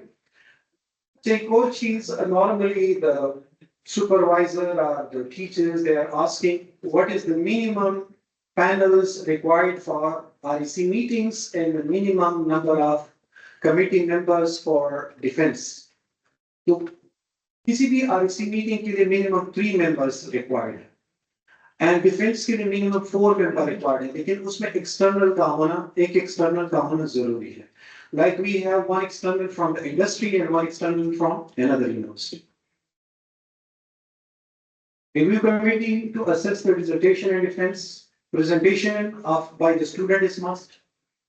There must be a question and answer sessions because it provides a basis for defense evaluation, and the objective evaluation based on the quality of the research and the researcher ability to defend it. And the final decision will be based on 4 criteria as defined in the policy. The student is passed. The student is passed with minor changes, amendments.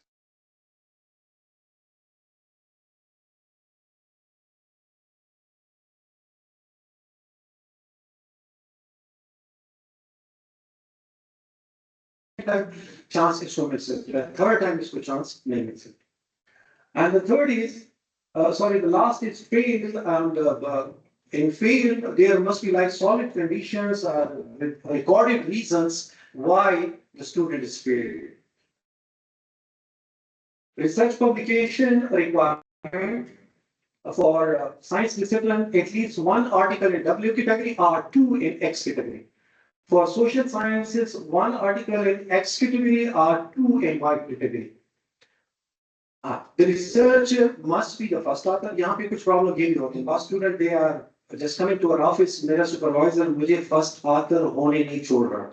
पहले ये acceptable था. New policy में ये the student researcher must be the first author. इसलिए कि वो the main stakeholder इस research का वो है. Yes, the supervisor is the next person. But let him to publish it as a first author. उसके साथ वो ना करें कि बात सुपरवाइजर को चाहिए as a first author. कुछ रिक्वायरमेंट होंगी. कम से कम यहाँ पे थोड़ा सा होल्ड रखना चाहिए. Let the student publish it as a first author. आप रहें ना second पे.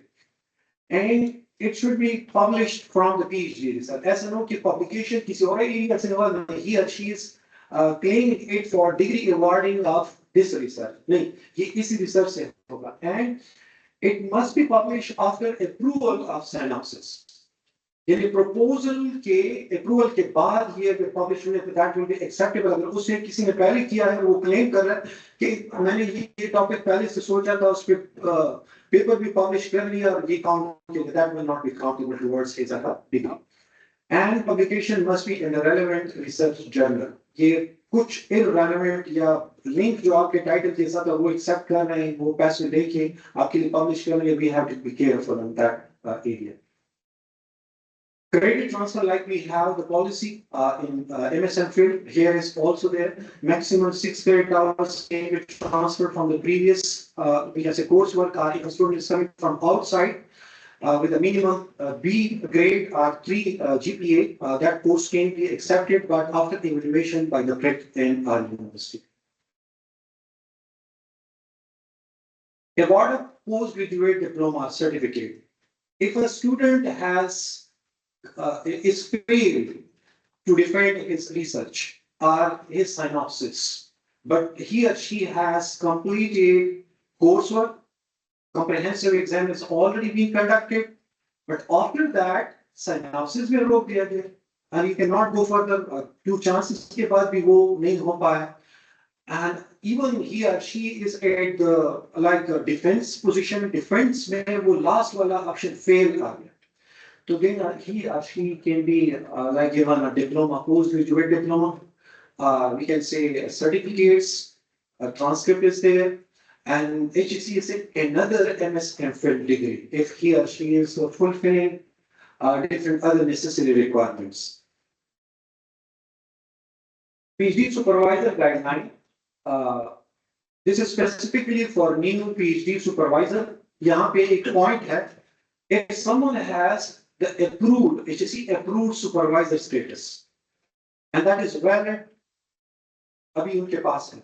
So till the validity of the HEC approved supervisor जो पिछला वो आ रहा था, he or she can supervise the student. उसमें नया criteria apply नहीं है. उसके बाद उसपे application start हो जाएगी. This specifically what we are looking for different points, guidelines, they are for new PhD supervisor, which are not HEC approved supervisor is for the previous criteria.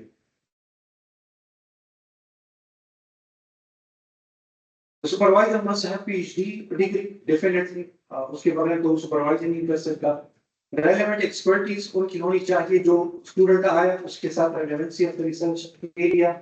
No conflict of interest again, personal, business, professional, blood relationship, all these must be taken care of. Availability of the supervisor during the degree duration time of the student. 8 साल अगर वो maximum पे चला जा रहा है, at least minimum को तो target कर लें. That availability must be ensured.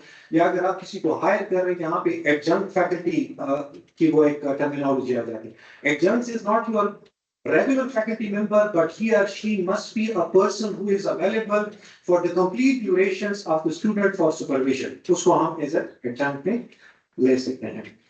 Professional conduct, he is must conduct himself professionally and respectfully. Student को response या उसने जो किसी का किस तरीके से guide कर रहा है, भाष तो नहीं है, ठीक है, professionalism का show कर रहा है या नहीं कर रहा है. Confidentiality जो आप submit कर रहे हैं वो किसी और को hand over तो नहीं कर रहा है, ठीक है, या blah चीजें उसमें आ सकती हैं. Affiliations of this faculty member must be with that HEI's university. अगर नहीं है तो adjunct वाला केस आ सकता है. आपके पास अगर regular faculty member है, someone is फ्रॉम आउटसाइड, किसी R&D से है, ठीक है, किसी और यूनिवर्सिटी से है, तो उसको हम रख सकते हैं एज सुपरवाइजर, लेकिन उसके लिए कंडीशन बाद में आ रही है, उसको NOC लेना पड़ेगा अपने ऑर्गेनाइजेशन से, अपनी यूनिवर्सिटी से. Additional requirement or guidelines for the PhD supervisor. Uh, uh, Research supervisor shall be assigned at the time of enrollment of the student जो हम कर रहे हैं, the initial stage से enroll करते हैं. The supervisor load in terms of the PhD student must not exceed 5 students. Maximum 5 students वो ले सकता है. And fresh PhD cannot supervise up to 2 years the PhD student. वो सुपरवाइज कर सकता है MS/MPhil को, ठीक है, को सुपरवाइज कर सकता है PhD को. हाँ, in third year he can supervisor 1 PhD student. In fourth year after his other PhD he can supervisor 2 students. But some other criteria are coming later on. Like ये नहीं है कि 3 years उसके PhD के हो गए और उसने कोई पब्लिकेशन नहीं किया और वो सुपरविजन उसको स्टूडेंट के लिए मिला, वो एक और कंडीशन पे इसमें अभी लग गया. And after 5th year 5 years and onward 5 student उसको असाइन किए जा सकते हैं maximum. University to locate supervision research phase 2 doctoral student, and this PhD research is actually a shared property of the supervisor and supervising. So if there are some publications, so both are actually the stakeholder, उनका नाम उसमें publication में आ सकता है. Criteria to be a PhD supervisor: PhD degree again must complete courses on MS/MPhil if he or she is supervising the MS/MPhil student. Or advanced level courses must be studied as a refresher courses by these PhD supervisors, so that they can keep themselves also updated in his domain or in the research area. तब जाके वो properly supervise कर सकता है. And these courses are available on MOOCs, जो कि online online courses available in mass level online open courses are offered by National Academy of Higher Education. And this person must be a regular adjunct faculty members as a supervisor. वो already मैंने cover कर दिया पिछले वाले में. If someone is a non-faculty member and she is a PhD, he can be a supervisor, but from the organization, he or she has to get the NOC for supervision of the student, and the time during which that student will be supervised, उतना time भी student को देना पड़ेगा.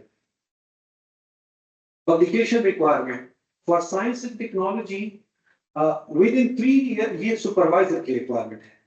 Within 3 years after PhD, at least 1 research publication in W category. Within 5 years after PhD, at least 5 research publication in X category, minimum. Yeah. In social science, art, humanities, and business, we have within 3 years after PhD, at least 1 publication in W category. Within 5 years, 5 research publications in X or Y category. For different languages, regional and national languages, within 3 years, at least 1 research publication in X category. Within 5 years, at least 5 publication in X or Y category. Supervisory process. Okay, I will just quickly go through it. Already we have, there should be a supervision manual which is just indicating all the processes through which the student will be guided, and in which all the policy matters are defined. Okay, what kind of facility you have to provide to the students, like the space was discussed there, the supervision relevancy is there, okay, the laboratories, the facilities, the labs, each and everything that must be ensured under these guidelines where the HEC are guiding us, and we have to develop these policies, and that should be implemented.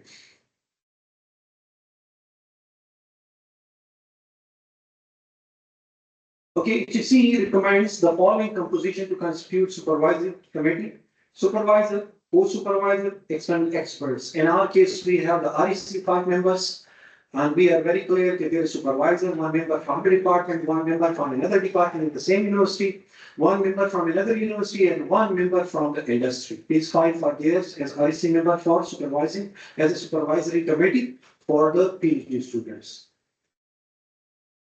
Okay, then there are some responsibilities of the like the SAR. Let's say Directorate of Advanced Studies and Research. In our case, it is BOSAR, Board of Advanced Studies and research, head of the SAR should not be in position less than the dean, we can say equivalent, ये position wise, उसकी designation कम से कम इस level की होनी चाहिए.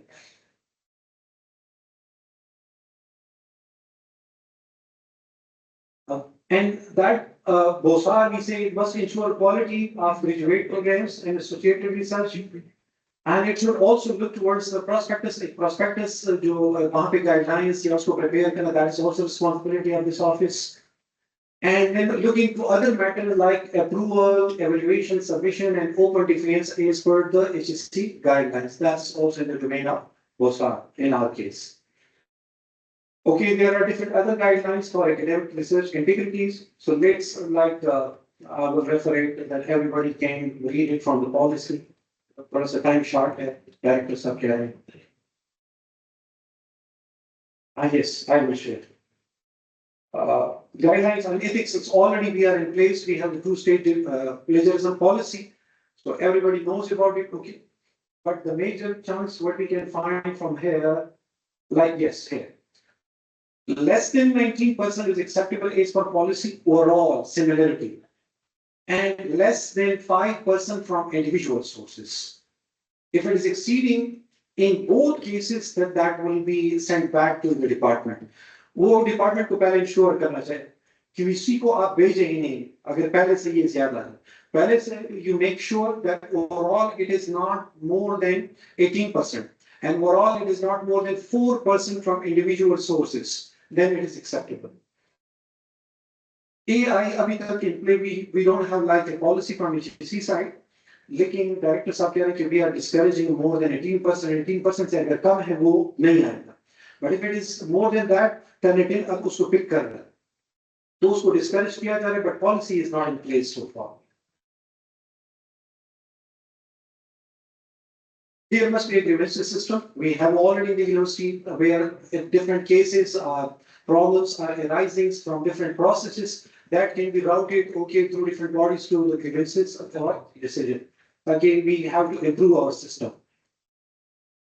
And yes, grievances, I will not speak here. The last part is compliance and quality assurance for graduate. तो जो major चीजें हैं मास्टर इन फील्ड के लिए we need two relevant PhD faculty members to launch an program, and for PhD we need minimum 3 relevant PhD faculty members in that discipline, in that program, in that department. And those faculty members must ensure the minimum durations to be dedicated for supervision of the students जो उसको assign होंगे. And then there is a ratio. Maximum 12 students can be assigned to a PhD faculty member for supervision, and which 7 are MS and Phil student, and maximum 5 are PhD students. Okay, someone here. But the relevancy के लिए there is a committee कि if someone is assigned to a PhD student, तो वो faculty member relevant है या नहीं है उसकी supervision. There is a committee as per HC guidelines. Relevance assessment committee इसमें एक dean होगा of the faculty, director QEC, 2 external subject expert, professor, associate professor level के, and program and assessment team member. So this is the committee which HSC is devising for assessment of the relevancy of a PhD supervisor to be assigned to PhD student.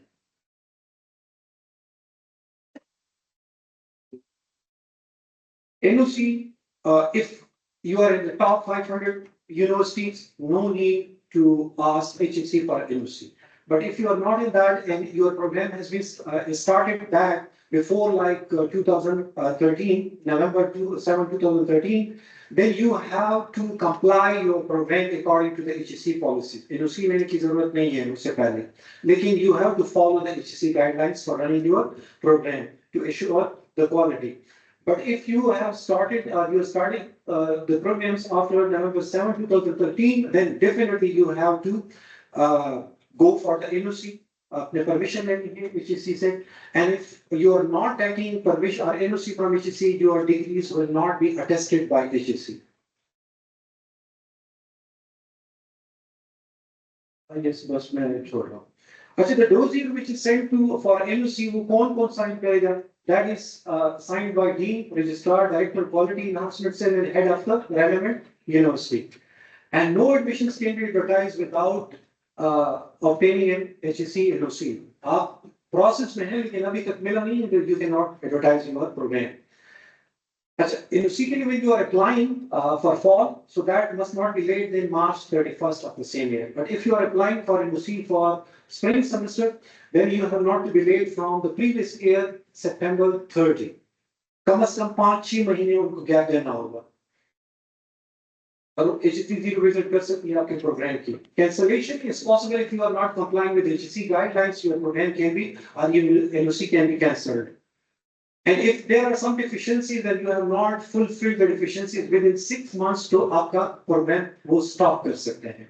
लेकिन if again the major deficiencies are there and within 1 year you are not complying with those deficiencies, तो आपका program new intake 2 साल के लिए बंद हो सकता है।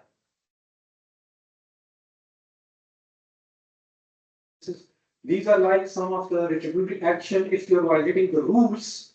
So they are very small, but this is already shared in the policy to all faculty members. To stop for current. Okay, thank you very much. And one request, please. HEC is directing us to complete a quiz which is related to this policy. And some of us have already gone through it.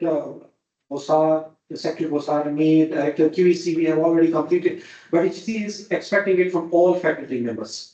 तो ये यहाँ पे link भी है आपके साथ already email में भी शेयर हो चुका है। Please go through this quiz, ये एमसीक्यू स्टाइल क्विज है, तो वो आपको देखते हैं कि आप इस पॉलिसी से अवेयर हैं या नहीं है। तो please go through this policy, आपके साथ यहाँ से भी शेयर हो गया। Thank you very much. If you have any question तो प्लीज वेलकम। कोई क्वेश्चन है तो हम कर सकते हैं, otherwise thank you very much. Thank you, sir. Thank you very much for the detailed talk. When we talk about progress from research to innovation, we actually mean transforming scientific discoveries and knowledge into practical applications, products, or services which are for the benefit of the society. So in this regard, Dr. Rasulullah, Director Tariq, is requested to please deliver his talk. Yes, sir. Sure. Bismillahirrahmanirrahim. Respected Dean, Head of the different departments, faculty members, ladies and gentlemen, Assalamu alaikum. I have a very short time, in fact, and I will go through the presentation of the topic which has been given to me. I would also like to thank Director QEC for giving us this opportunity to have a brainstorming session on the topic that is pathways from research to innovation and commercialization. So mainly this topic is focusing on 3 different terms, which is research, innovation, and commercialization. And I'm pretty sure that all of us are pretty well aware of these 3 terms. So my objective over here is to link research with innovation and how to transform it into a commercially viable product. So there's the focus of my presentation. So the agenda of my presentation will be understanding research, innovation, and commercialization, a brief overview, why research and innovation matters, and why is commercialization important. Then I will be focusing on research commercialized by different academic institutes internationally and its effect on the society. The process of innovation and commercialization will be explained, and research to innovation global examples will be given. Commercialization success stories in Pakistan will be presented. So this is a brief agenda of my presentation. So to briefly give an overview of these broad terms, the first one is research. We already are involved one way or the other way in doing research to our FIP students, to our MS, PhD students, and you yourself being a supervisor are involved in doing research. So the first main objective in the research is to identify a research problem.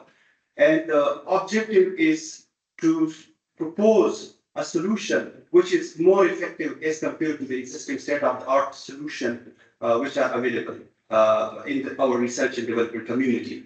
So the main idea is systematic investigation to establish facts and new knowledge. For example, if I can give a brief example, we can have a problem in which we want to design an algorithm for the web to search context. So that can be one of the problems. So we have to propose a solution which is more effective than the current state of the art available algorithms in our research community. And this was exactly the problem which was addressed by one of the research student in the Stanford University, and his name was Larry Page. So he addressed that problem and he proposed a solution which was then named as Page rank algorithm. So now moving further to the next step, which is innovation. So after producing research output, we have to focus on its applicability in terms of developing an innovative process, service, or product that proposed solution. So again, giving back the same example of Larry Page, who developed the page rank algorithm, he thought about developing an innovative product from his research development, which was page rank algorithm. So he developed a search engine, and then he named it Google. So he moved forward his research finding to an innovative product that is a search engine, and it was named as Google. So the next step is commercialization, because innovation without commercialization is meaningless, because our community won't get the chance to use that product, and even we won't be able to materialize it and to get revenue of that.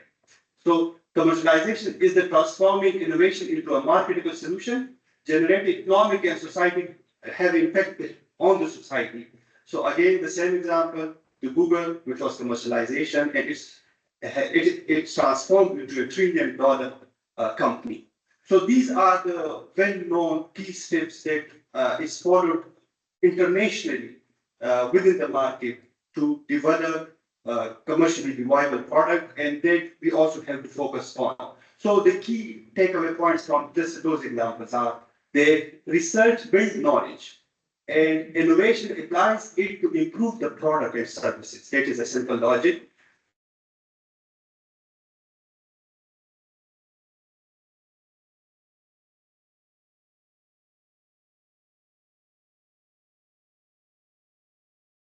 And healthcare, we all being researchers have research areas which are focusing directly or indirectly these different areas.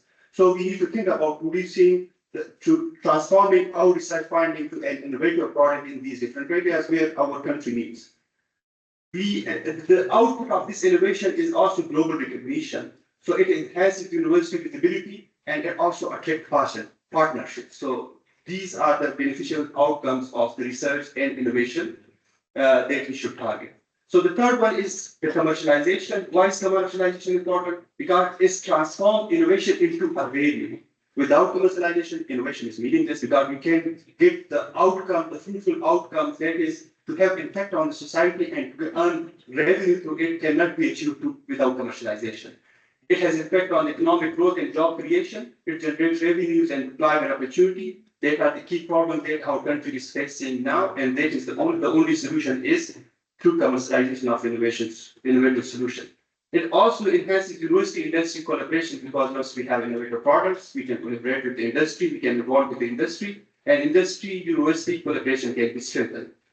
So research commercialization by academics. These are I'm just giving quite well-known example just to link these things.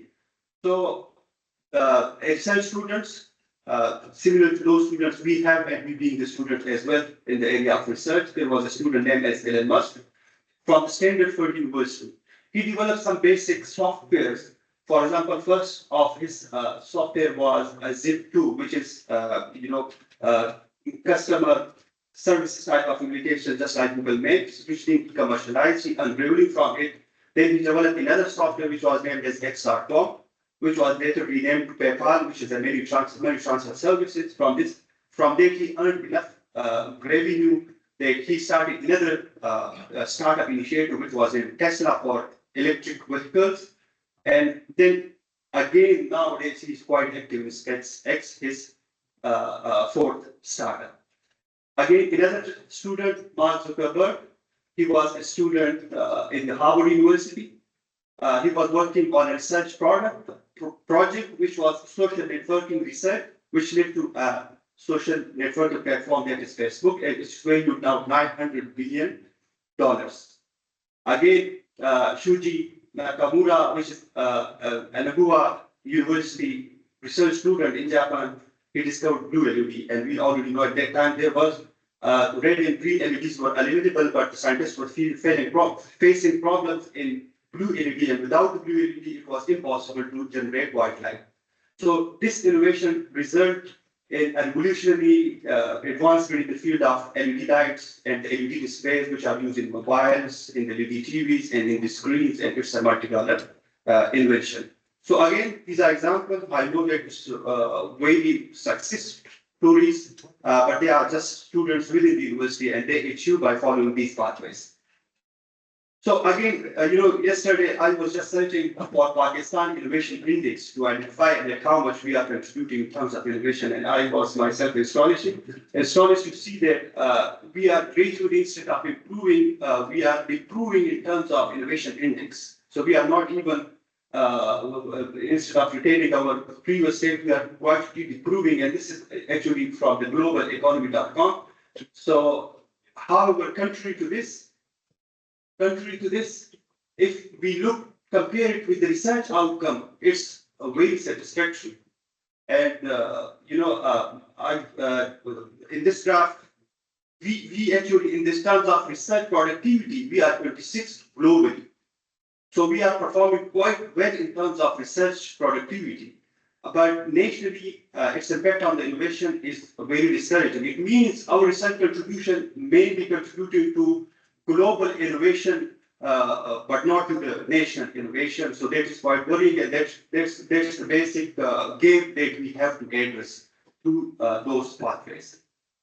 So the process of innovation, keeping in view that we have a huge gap from research to innovation and commercialization, we at least should understand the process of innovation and commercialization, which consists of these 5 key steps. The first one is research and discovery, in which we are quite good, and most of us involved in research and discovery processes. But we have to move it further to the next step, which is prototyping and testing.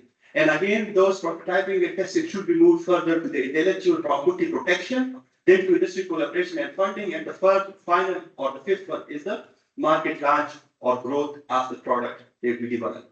So the first step, idea generation, identify a problem and propose a solution.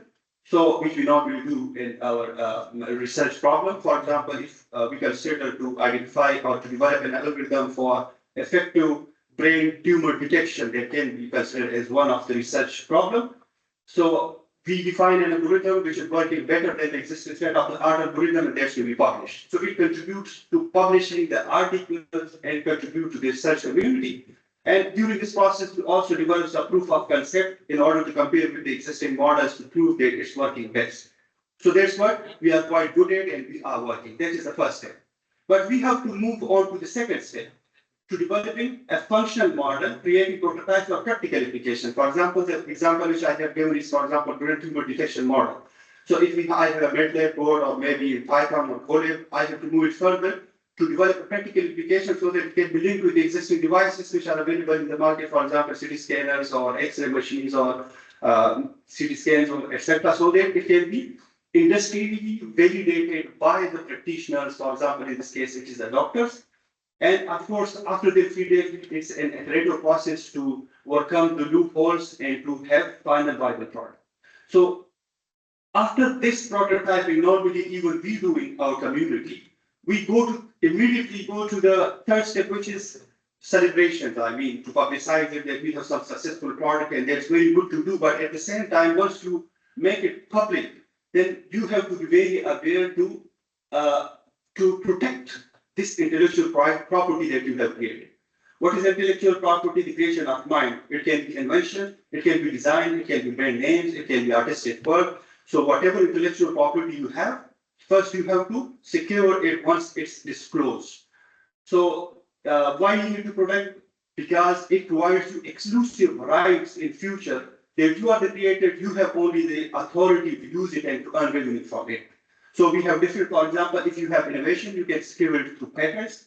If you have artistic or literary or software or digital contents, then you can safeguard it through copyrights. If you have a product for which you have developed a unique symbol or logo or name or slogan that identifies or distinguishes your brands, then you have to secure it through trademarks. And if you have some trade secrets of your product, then you can also protect it using trade sectors similar to the businesses which are well established here. For example, KFC, they have their trade sector, Coca-Cola, the Pepsi, or the Google search engine, they are secured through their trade sector and they are running heavily through it. So after doing this, once you have protected, the next step is you will need money to commercialize it. Without money, you cannot capture the market. So industrial collaboration and funding is the fourth step after securing it. Normally in our community, we jump into the fourth step while skipping the third step. We go to the different pitches and we present our idea in different forums without caring about protecting it. So this one is the fourth step: grant the research funds, secure financial support for innovation from HEC, PEC, Ignite, or any other national international body. Venture capital's concept is now materializing in Pakistan. There are HECs organizing different events in different national and international venture capitalists and angel investors used to participate, and they are giving money for you in terms of the equity share in your business. And then you can also have corporate partnerships with different industries for joint development of the product, because they have strength, they have the machinery, they have expertise, they have human resource, you have the idea, you have a prototype and product. So collaborating and establishing cooperation with the industry can have beneficial impact.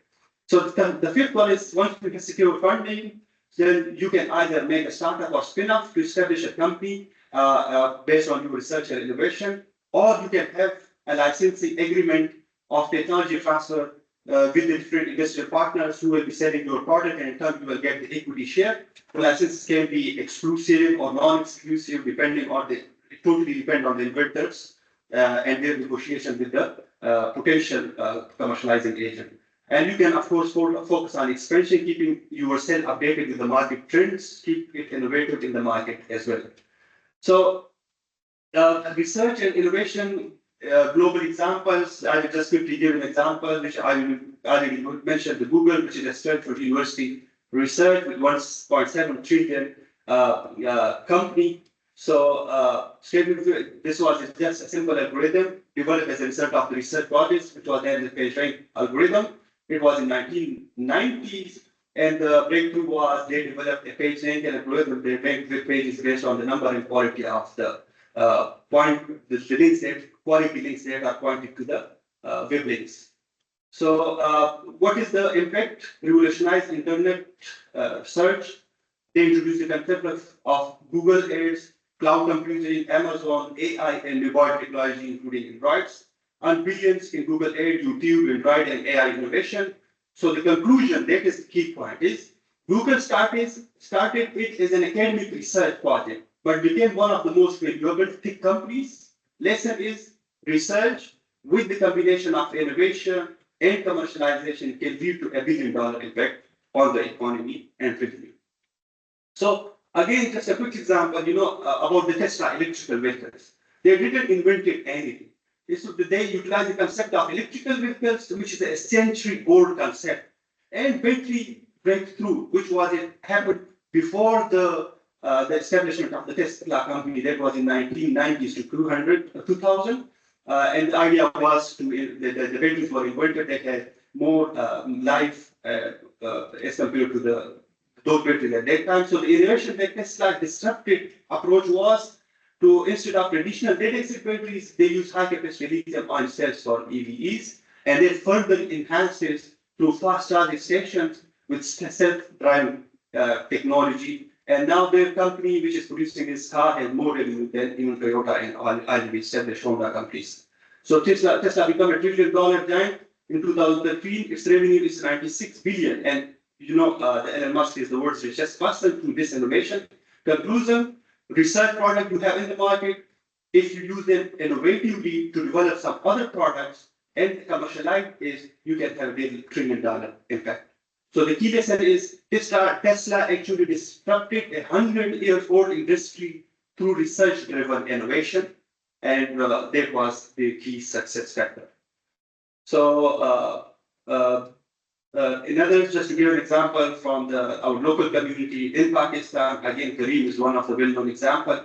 It's a ride-hailing founded by the Mudassir Sheikh, and he started with a tech-based solution for the transportation, acquired by Uber in 3.1 billion. So he just, innovative concept of using the already available research product that is GPS and mobile plus innovation in ride-hailing services, which commercialized and related, resulting in a multi-billion-dollar impact. So this was just a quick overview, keeping in view that we have very limited time for the short. The idea was to link the research, what we are very good at and we are very focused on. We have to move a step further to move our research outcomes to in the development of innovative product and then to try to commercialize it. Thank you very much.